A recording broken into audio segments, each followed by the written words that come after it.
favourite airline since the 1936, and we have generously here on a Saturday John Keogh, who knows everything about Aer Lingus's offering, the products, the routes, and I'm not here to really ask him questions. I'd like you to take over this show, and we will have a couple of roving microphones. What I want you to do is put up your hand, anything you want to know about Aer Lingus, and let's they're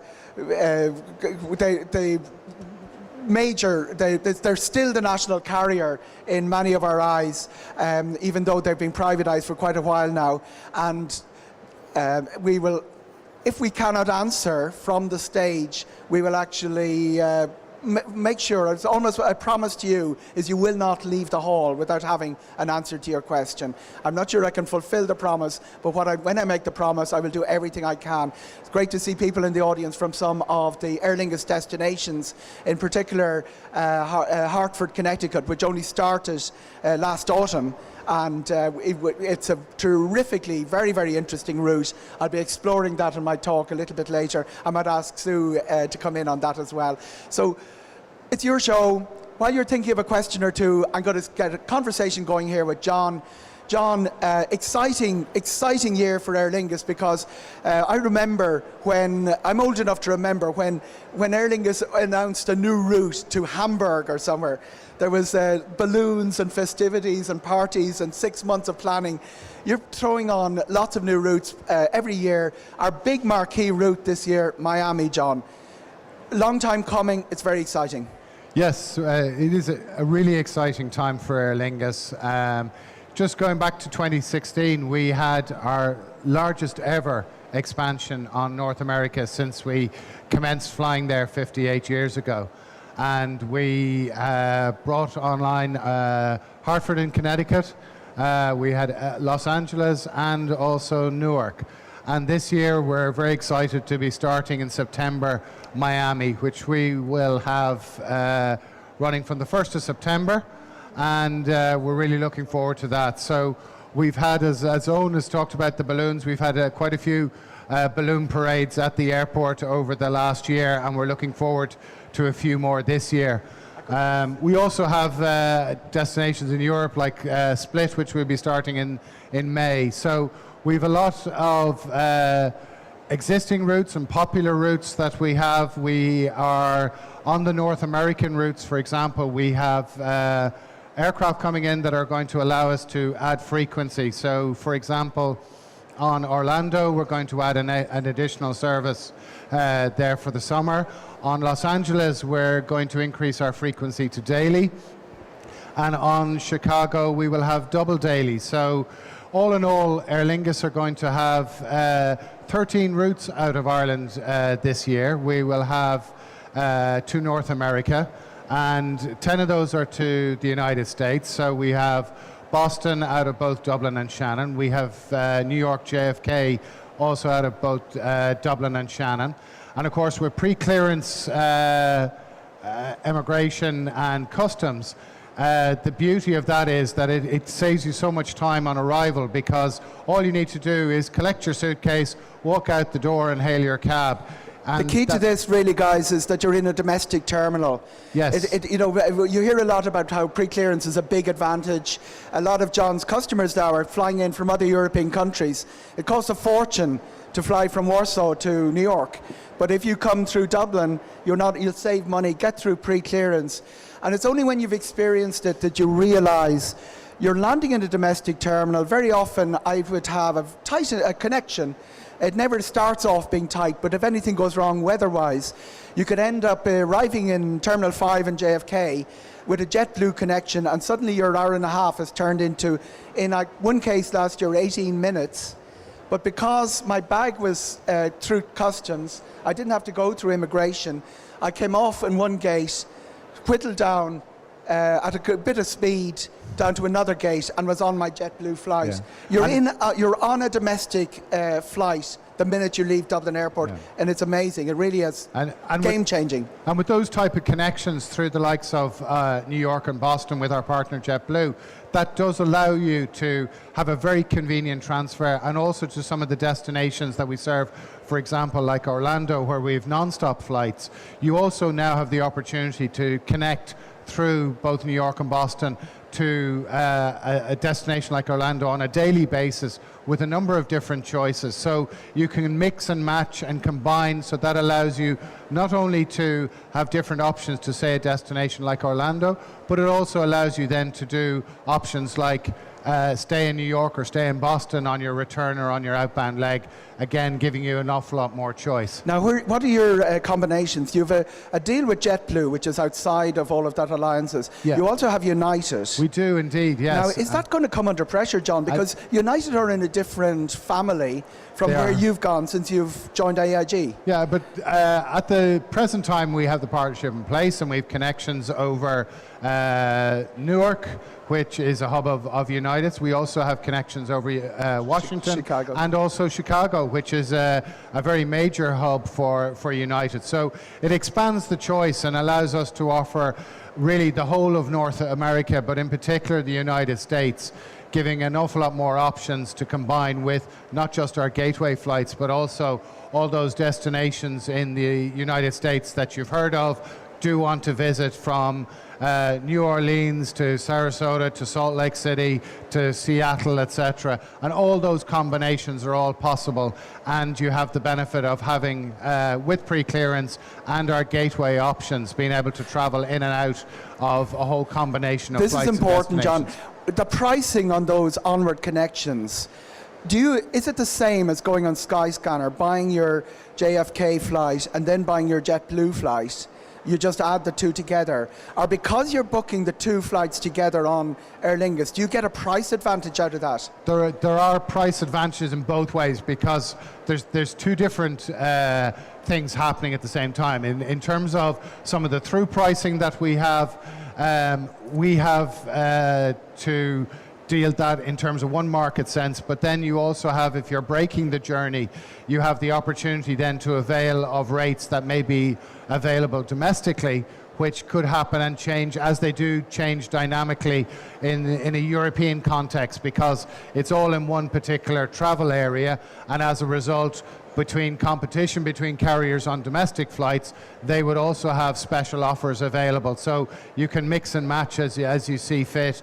The main advantage with the through booking is that your baggage when you've checked in has gone through to the final destination. Which Your can't boarding happen card, out of anywhere except Dublin because of pre-clearance. Because of pre-clearance, you're then cleared to go all the way through. Now, I'm going to bring Sue Henrique here, and great privilege. She was given no warning about this. I pulled her on stage because Sue's expertise is in one of the most unusual destinations that Aer Lingus has opened in recent years, in Hartford in Connecticut. I went out there to see for myself because it did seem an odd choice for Aer Lingus to fly to, and now I have a fair idea why they're doing it. Talk me through this, Sue. Your location is only part of the story. You're halfway between New York and Boston, but there's an awful lot in the Connecticut area. There's Connecticut.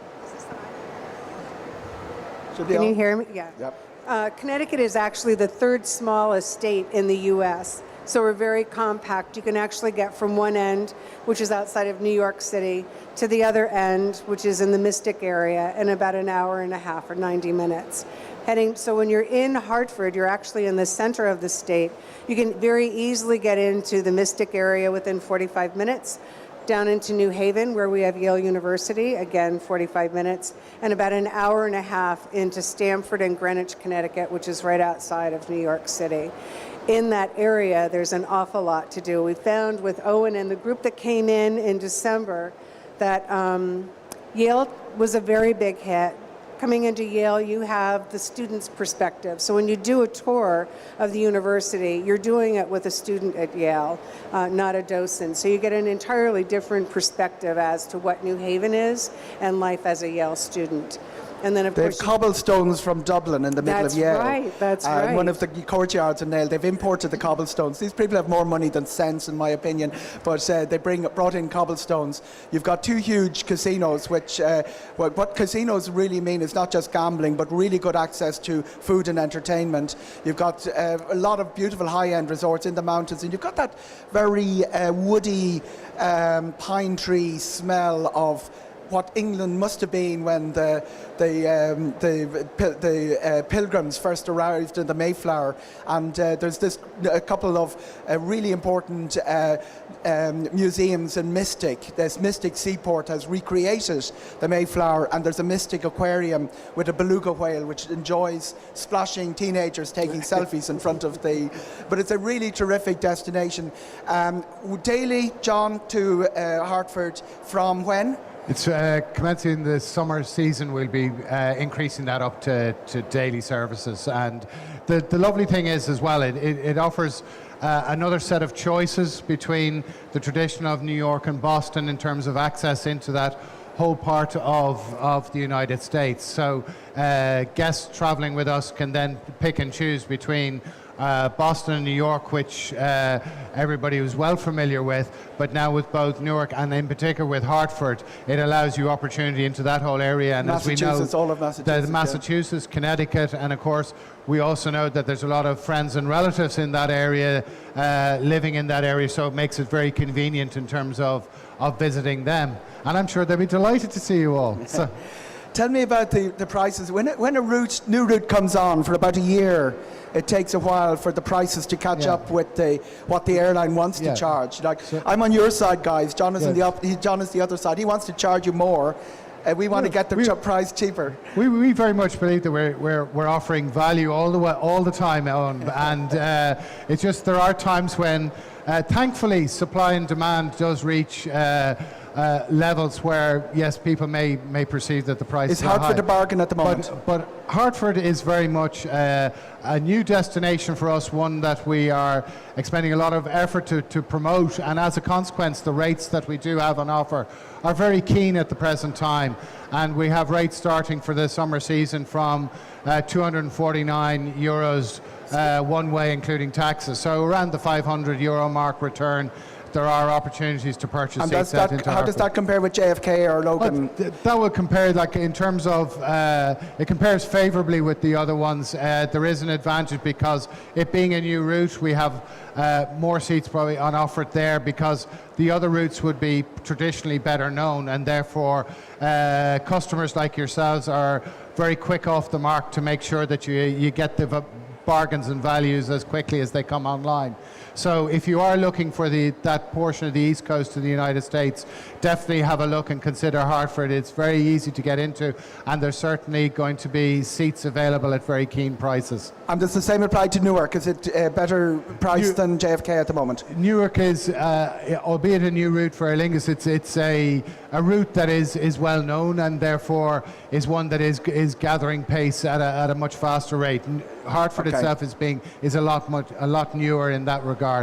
So there's some very keen pricing on that. You just finished your sale. Was it last Monday your sale shut down? We had a sale finishing off on that, and no doubt there will be other offers there. But we have an offer out there at the moment, as I say, for the summer period. So that's the $249 at the moment at the $249. Now, when you have a sale, you have a sort of a 3-month period that you can travel in. How does that work, John? When is the next sale due? Because, you have a sale if travel by May, and then you have another sale generally travel September, October, November. Does that kick in 2-3 months in advance? And how do people find out about it? Should we all sign up to airlingus.com to get an e-shot? Absolutely. That is definitely the best method to pick up the latest information. The travel market is very dynamic, and the choice is very broad. So on an ongoing basis, we will have special offers, be it to certain destinations or to a broad range of destinations. And as I was saying there, in regard to the North American market, we would have one that will be running now for April right through to October. but we will also then come out and feature certain destinations more prominently with that, because we would have inventory and seats available there that we'd like for people to purchase, and as a consequence we will highlight those, and they will come through on our email offerings that we will be sending out on a regular basis. Now, Miami. Yes. What sort of prices are we seeing out there for Miami? And is it, I know one of the things that's happened with Aer Lingus is a lot of your customers are not from Ireland at all. I just alluded it to. So you can end up in winter with 50% of the passengers being fed into that, which is great. I'll tell you why it's great for us. People would sort of say it might drive up prices a bit, but what it does is it makes routes viable that Aer Lingus would never have put on. Isn't that right? It most certainly does. The great benefit of having the connections with having pre-clearance is that we're able to offer from an Ireland market a far greater frequency and a lot more destinations from Ireland, because there are guests who are connecting in from the UK and European markets. There's also guests from the North American market who would be using Dublin as a transfer point into Europe. And both of that means that gives us a critical mass to be able to maintain and keep operations going on a year-round basis that may otherwise be a lot more seasonal. So Los Angeles, San Francisco, Miami probably wouldn't be happening without that. They certainly, they are augmented by all of this development, and the frequency that we're able to add makes it a lot more easy for people originating in Ireland to be able to gather those. And we do have very keen rates. To say that the 249 is currently out there, and rates in and around the mid 300s are going to be on offer for. And is for Porto Miami. and Split the same thing? The new routes, they're going to be cheaper. They're going very much so. When we go into a European market as well, because it takes some time to build up, we do end up putting some great offers out there, and certainly for the first year you can expect to see very attractive rates in order to build and develop those routes up to the levels that we have on all our other offerings to sun destinations like Alicante and Murcia and Faro and Malaga and the like, and then other city destinations as well. Yeah, Murcia would come in cheaper than Malaga, wouldn't it? It would indeed, yes. Very much. We have a question here now for the third row here. Thank you. Thanks for the opportunity. Just an item I came across a few years ago, I mentioned here about booking onwards to the States. I'm thinking now Portland, Oregon, going via San Francisco, and that you could get your seat allocation with Aer Lingus as far as San Francisco, okay, but it said the seat allocation for the next sector, even though it was all on the one ticket, had to be allocated at check-in. So your difficulty then was that inevitably you got a middle seat more often than not on the United, because all the American passengers had well booked ahead with all the facilities they had. So they said it was a computer issue, and even when I used the United locator number, it still wouldn't let me into it, to book the seat. Okay. So I don't know, has that changed, or is it up to last year I still couldn't do it, even though I mentioned this a few years ago and they said they were working on it. Yeah, it is a challenging technical issue in terms of systems communicating with each other, and currently it's still a work in progress at this point in time. We don't have that readily solved at this stage, but we are working very closely with our partner carriers to see how we can improve that situation. What's that? Is that the Astral system versus it won't read? It's linking in also with regard to, in a lot of instances with flights in the States, as you rightly point out, the seat assignment in a lot of instances is done at time of booking, and we are sort of trying to work and seeing if there can be, from an operational perspective, the availability of inventory like window and aisle seats that are available at check-in time, so as to enable guests who are connecting on to be able to have that facility. We're not there yet, but we are working on it. Okay, what you're saying is it obviously two huge systems, that's going to take a long time, but you're actually asking American Airlines to keep some. We're trying to explore United, that scenario. And United in my case. United is very much in the case in point. We are trying to see how that can work. But you appreciate the difficulty it is. Do understand that. When you get the curse of the middle booked seat 6 months ahead and you're allocated the poorest seat in the aircraft possibly, because you'll find you're among the last 10, for seat selection at the desk. Yeah. But however, one other point there. San Francisco, I might add, is a great airport to change for Portland. You just move around sections. You're into the international terminal. Domestic is right beside it, and less than a 10-minute walk, and you're at your gate without any further checks. Or it was ideal. It was the best connection I've had, I think, with Aer Lingus, through the States or going on to Portland over the years. That's good to hear. Two other just small points. You mentioned new aircraft coming in. What type of aircraft and when are they coming? This year, you mentioned a new aircraft. Yeah, we're going to have another A330, which is similar to the aircraft we're currently operating on San Francisco. So we will be having another one of those, and I think there's plans towards the later end of the year for another unit to come into the fleet. So we're really looking forward to welcoming them into the operation. But it's the same Airbus A330 aircraft that we currently operate. What options does that give you? That's coming on for Miami, is it? It's coming in. It'll come in for Miami. It's also allowing us to increase our frequency on Los Angeles and also onto Chicago as well, and providing with an additional service into Orlando for the summer months commencing in June. And the big debate, the big question then, the new aircraft that are coming on after that, the 350 looks less and less likely with every month that passes, doesn't it? I think there's a lot of work going on with our planners within, because as Aer Lingus is part of the IAG, the International Airlines Group, the team is working on the best fit for around the group. So there's a number of options, I think, still being worked on, and certainly the A330, which we use, the Airbus A330 we use, is one that we're having in the near term, and what that brings into the future, we'll wait and see. And one final question, just a small item, cabin service. I notice on the longer European flights, ones that might take 2 hours, 2.5, often the service doesn't start for about 40 minutes. Whereas if you're going to Birmingham, you have the whole service done and dusted all in 25 minutes. So, and then you don't get an opportunity maybe of an offer of a second cup of tea or a coffee or anything like that. Now, it depends again on the senior who's on board, whether they will provide extra service. It's hit and miss as to the level of service you'll get on a particular flight. And one time there was a great service, and I didn't know why, and I suddenly saw a cabin supervisor on the badge of one of the people on board.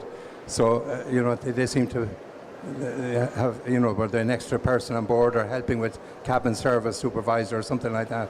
But I feel they could do a little bit more in coming up front, with an extra offer. Now, some do, but some don't. So on the longer flights, you bring the breakfast early? Yeah, I think a bit early, yeah. Well, certainly, in terms of the cabin service, we do have a specification outlined for that, for the duration of the flight, and to keep it appropriate to those durations. I will certainly feed that back into our in-flight team, because I think it is important that we deliver a consistent service. That's what we strive for, and as Ireland's only 4-star carrier as awarded by Skytrax as an air transportation organisation, we're very proud of that award. But it's also built on a consistency of service and delivery, and for that reason we're very keen to take that type of feedback and see what we can do to maintain that level and give that type of service, because certainly, sir, if you wish to have a second cup of coffee or a cup of tea, we should be in a position to be able to provide that to you. Thank you very much. They were great questions. Anybody else, put your hand up. We have a couple of roving mics. John Shannon, it's all now possible because you're using Boeings, where a route that wouldn't really have filled an A330 or would only have filled an A330 in summertime. That's opened up lots of options for you, hasn't it? Oh, it has. I mean, out of Shannon, we have now daily frequencies into Boston and New York, and then in connection with our partner JetBlue, we're able to connect guests flying onwards to over 70 destinations across the United States. So that means that traveling out of Shannon now, the options are far greater than they would have been historically, and it's a great development for our business, and it's a great opportunity for customers and guests wishing to travel out of Shannon Airport, which also has the pre-clearance facility to clear both immigration and customs. So in terms of a service, it allows that very easy, smooth arrival as a domestic passenger into the United States, and thus easing the journey either through the terminal or onwards. And Sue, you've got a dozy little airport. You're right through, get your bag, and you're in town in 20 minutes? 20 minutes, yes. So all that hassle of making your way in from one of usually everyone flying from Europe lands in a big airport with queues Right. and all of that. Everything's a pretty good, it's a lovely little experience. It's a smaller regional airport, so you can very easily maneuver through the airport, go through baggage, get your car, and off you go. For people that are interested in ski packages also, the airport is located on a major artery that heads north, so you can very easily, within 2 to 2.5 hours, be either in Vermont or in New Hampshire. So it's not just about being in Connecticut, it's very easily accessible to the rest of New England. John? Yeah, that's very much an attraction with Hartford, is that in Connecticut it's very much a year-round destination that customers can enjoy a whole range of different facets, both from active holidays to also sightseeing, visiting family, and just enjoying the delights that the whole Connecticut area has to offer. Qatar coming to Dublin, John, will that change the game from Aer Lingus' point of view? You're tied up with Etihad at the moment. That's correct, yeah. I think we'll have to see how that develops. It's a very interesting announcement, and I think it's going to offer a lot more choice out there for customers. But Aer Lingus seems to have it's kept its policy of contact and code shares with One World airlines. You know, United is still there a year later and things like that. So there's no real reason to jump to say because Qatar are One World and Etihad are not that will change. I think that whole opportunity, I think, evolves and develops, and it depends on the partnerships and relationships we have. We're working hard to on those ones, and as new opportunities come along, there's always two sides in a partnership, so it depends on how both sides are evolving and developing, but it's certainly going to offer a lot of choice. And when is the best time to book? When on the internet does the price come in at the lowest? Always the best recommendation is in terms of booking early, because if you have your ideas and plans in your mind, the earlier you move in, we have flights on offer usually 330 days in advance of the day of departure. So from that perspective, looking early generally gives the best opportunity to gain the best rates.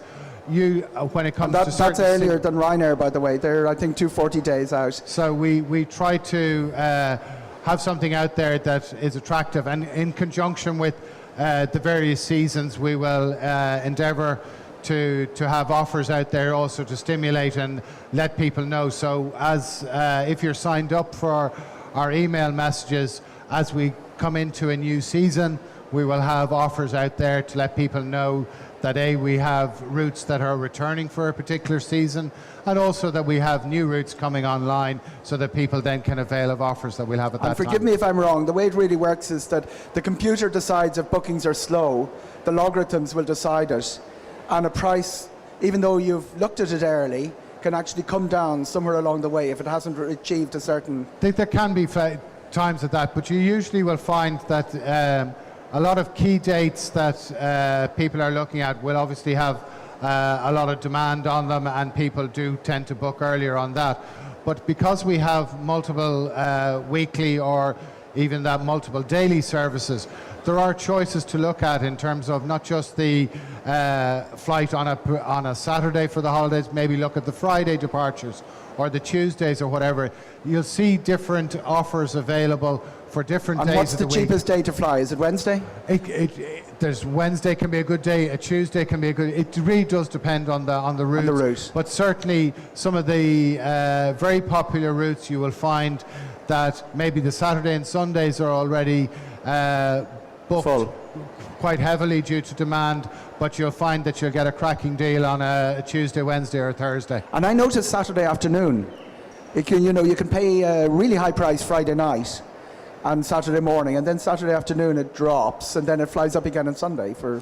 Yeah, and that's just due to the supply and demand of seats and demand in the marketplace and the preference that customers would have for travelling. So as a consequence of that, you do try to price to encourage, and as following on from that, that allows customers then to have a choice. If they're flexible in terms of their timings, then there are opportunities to grab a deal. We have a question here from... Yeah, probably a silly question. I actually, I have a daughter-in-law who was from Buffalo, New York, but I've never been to the United States. And I was just wondering, two questions. Where should one go first if they want to go to the United States? And when is the best time to travel, economy-wise? We will put this in from the airline price point of view. When are you going to get the best price flying into JFK and JetBlue up to Buffalo?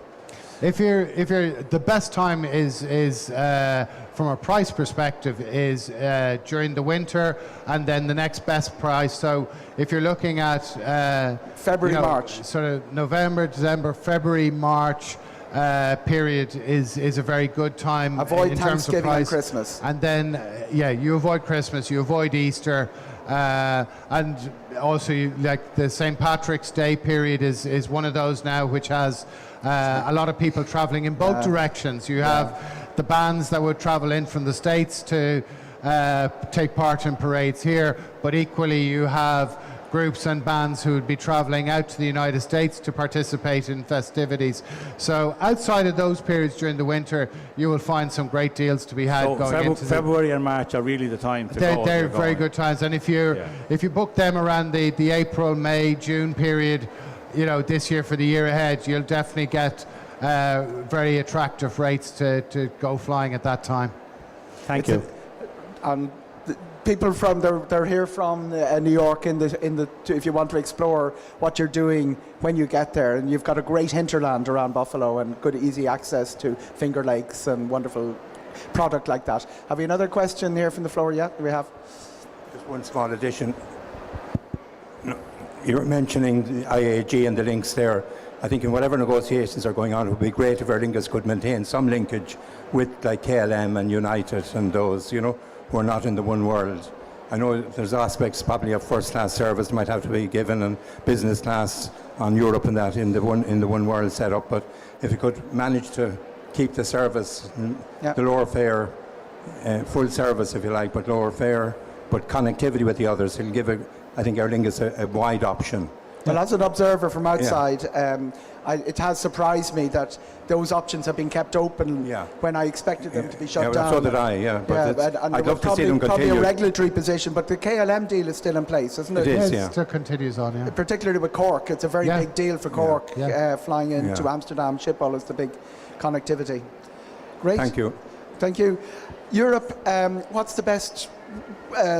across the European network, when you're looking at on a daily basis at what's happening with prices, are there routes out there that you say are a particularly good deal at the moment, outside of the sale fares? Obviously your sale is over, but are there routes that are not filling as quickly as the computer would like and are coming in at a nice price? There's some great, there's some opportunities right across. I think the piece in terms of where the deals are, if you're looking at some of the best well-known routes, opportunity to travel midweek is very much a place where you can find opportunity to buy.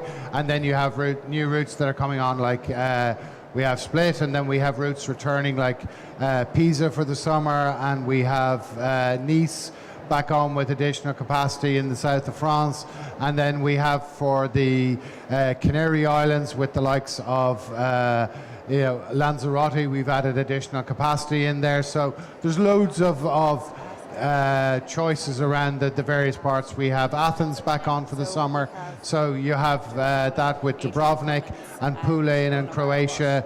lots of choice, and we've added in capacity in You have a there lot as of well. Croatia when you think of it. Yeah, we now have, like, we think going back a couple of years ago where it was very novel going into Dubrovnik. Now we have three Brilliant. destinations all along the Split coastline. coming on. So we have Split coming in. So we have Dubrovnik down around the south, we have Pula up around the north, and then Split in the middle. So. And the competition, does it make a difference? You're up against Ryanair and Porto.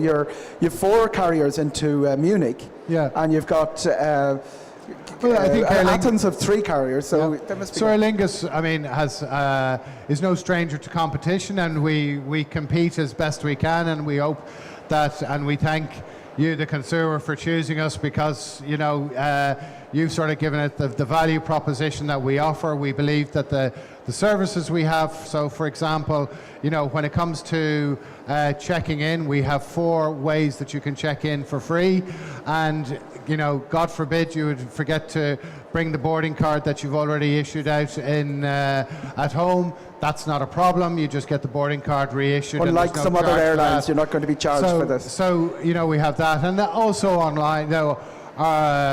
If you're traveling with families, we have some great offers in our Family First program. So if bags and seats are purchased by the adults, the children get them at half price. Half price. And that's all available online at airlingus.com. And then, if you're bringing, again with a family, and you have a child that requires either a buggy or a stroller, or you need that car seat, that's something you can bring with you for free as part of the family baggage. And then at the airport itself, we have now a self-service check-in facility, both for just checking in as well as with the bag. So that just allows you to go through the airport in a much more calmer, easier way. What proportion are tagging their own bags at this point? It is growing quite rapidly. It's now well up to 50%. Over 50% of the guests are using that service at the airport. And they're all the machines you see in Terminal 2 and yeah, front they're of just to the right-hand side as you go in at Terminal 2. And also we have, out of both Dublin and Cork, we have an evening before check-in facility. So should it be that guests are arriving up and they're staying at one of the nearby hotels, or you're living in close proximity or working in close proximity to the airport, you can go the night before, bring your baggage and get yourself checked in, and then the following morning all you have to do is proceed through security. So it just takes that piece that you need to be doing in terms of the pre-clearance for the departure out of that on the day of departure, and you can just scroll down to the gate and enjoy a cup of coffee or whatever the airport has to offer on the day, and commence your flight nice and easily. Checking in on the app, or is there a large number of people doing that at this stage? Yeah, that's growing. I don't have the actual numbers in terms of that, but it is definitely growing in popularity all the time. And you can check in on the app, you can check in online. We also have the self-service kiosks at the airport, and then finally we have also check-in desks available for guests who require assistance on that. Now, what do you charge for bags? So we have a whole range of different charges for bags. You can have a choice of bringing a 15 kilo bag, a 20 kilo bag, 25 kilo, and also a 2 bag with 40 kilos. So we have rates that range from €15 kilo right up to 85, depending on both the flight, the bag that you're taking, and the distance that you're traveling. So the 40 kilos is going to be 85, and bags are free on North America? And on North America, the bag is included in the price of your ticket. We include one check piece at 23 kilo. And when you turn up and without having checked the bag in online, and you decide you want to check it in at the airport, is there a penalty? There is a charge that is applied at the airport. It is slightly more expensive than you would buy online, so therefore the recommendation is always if you are going to bring a bag, to check it in and do that, which you can do prior to coming to the airport. So it's not checking something in at that the you airport have will to cost do. you, but not a boarding pass. You're not going to be charged anything for printing out a boarding pass, because you have the self machines. Exactly. And I'm going to wrap up now. And any more questions? I'll just ask John about. We have another question for this. Very good questions here. About lounge access, you've got a new offering in that on one of the airlines that offers 51st and Green in Yes. Dublin Airport. So you now have a lounge that you've already been through US Yes. pre-clearance. So if you've cleared, once you've cleared immigration and customs in Dublin Airport, there is now the 51st and Green Lounge, and that is available to our frequent flyer guests, but also it's available for purchase through Dublin Airport, where guests can actually utilise the lounge. And it is a lovely lounge to relax and enjoy and get that beautiful panoramic view of the airport and the activity going on at the airport. Really gives a great flavour and lovely start to your journey, and that is also available at Dublin Airport. Come in here. Just, I noticed quite a large number of Aer Lingus flights are now departing from gates at the 300 gates. The 300, the old terminal The one. old terminal, yeah. And now, at night time particularly, when the flights come in late, and people may not have booked any OCS, the special services, but they find that it's quite a long walk for those who may have slight disabilities, and there's very, very few staff on duty at night. Even to get a marshal or take the plane in, there's often a delay of 10 minutes with the late night flights, So there seems to be a big drop in staffing around 10:30, 11, to spot somebody who might be in difficulty or be able to arrange something for them. Yeah. I know you could say they could book it on before they go, but these mightn't anticipate such a long walk, and it's quite a walk across. Fair point, it is a long just walk, pass by the passport control at Terminal 1 and you're diverted right across the other way. Yeah. Fair point, it is a long way. That's a very good point, and I mean, our check-in teams in for example, European airports that those flights would come into, they are able at the time of check-in to be able to advise the arriving team that there is a requirement, and the service provider who provides that wheelchair service then are available on that. And it's certainly something that I will pass into our ground services team to take up with the OCS team that provide that service. This might be a case where people wouldn't normally request that service, but when they find that extra long walk, there's somebody to observe it, but there's very little. Your point is very valid. You didn't anticipate this walk, so you only need it when you see it. And if there's somebody to spot it, but there's very few there to spot your difficulty. And certainly that's a good point. In the morning time there's plenty of people in the morning to assist, Well, thank you very much. Your questions have been marvellous. Thank you guys, you've been a good audience. Thank you very much to John and for Sue for coming at short notice, and really appreciate